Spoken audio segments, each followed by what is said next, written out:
Bonjour Sarah. Bonjour. Pouvez-vous vous présenter à nos petits lutins? Bien sûr. Alors coucou les petits lutins, moi je m'appelle Sarah et je joue le rôle de Malicia depuis la création de Kid, donc il y a un petit peu plus de 4 ans. Et cette année aussi, je suis en alternance sur un autre rôle, Elisabeth, donc très sympathique à jouer puisque deux personnages complètement différents.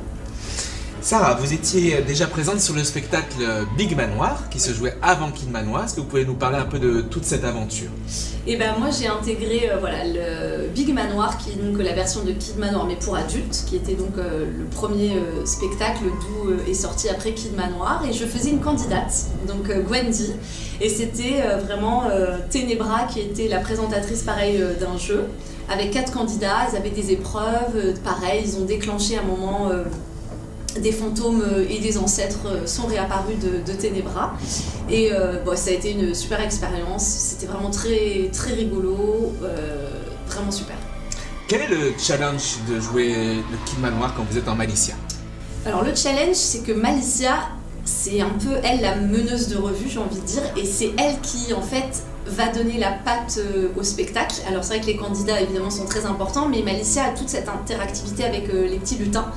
Et donc du coup, il faut toujours être aux aguets de ce qui se passe et vraiment être très en connexion avec les enfants. Vous rencontrez les fans de Kid Manoir quasiment à tous les spectacles. Qu'est-ce que vous vous racontez?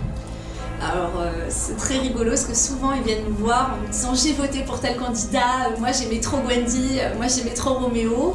Donc c'est vraiment souvent bon, Gwendy et Roméo qui reviennent, ils sont adorables. Souvent ils demandent des nouvelles de Gisèle aussi en disant mais pourquoi elle est devenue méchante, maintenant qu'elle est gentille, qu'est-ce qu'elle fait. Donc ils pensent vraiment qu'il y a une vie dans le manoir après le spectacle, ouais, donc c'est vraiment super mignon, quoi. Quel est votre plus beau souvenir de Kid Manoir, ou un des plus beaux souvenirs de Kid Manoir? Une date ou ouais, un théâtre ou... Alors mon plus beau souvenir de Kid Manoir, je pense, restera le Zénith d'Orléans. Parce que, tous avant de commencer, même pas, je veux pas dire le jeu, mais 3 minutes avant de rentrer, je crois qu'il y avait, je sais pas, il devait y avoir 3000 enfants avec les baguettes. Et quand la salle s'est éteinte et que eux ont allumé leurs baguettes, c'était magnifique. Vraiment, il y avait... on a senti une espèce d'énorme présence, d'une énorme envie des enfants de voir le spectacle, de savoir ce qui allait se passer. Donc ça reste, je crois, mon meilleur souvenir de Kid. Comment était-ce de jouer la pièce en Avignon? Alors c'est très différent, j'ai envie de dire, parce que comme il y a plein de pièces autour, et bien en même temps il y a une énorme attente des enfants en fait.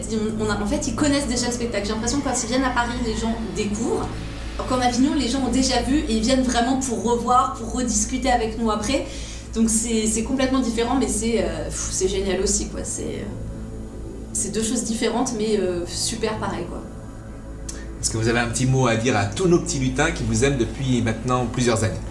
Oui, les petits lutins, moi je vous aime très fort et je suis très contente quand à la fin du spectacle vous venez nous voir, vous nous faites plein de bisous et continuez de venir nous voir, ça nous fait très plaisir. Bisous les lutins! Merci Sarah! Merci!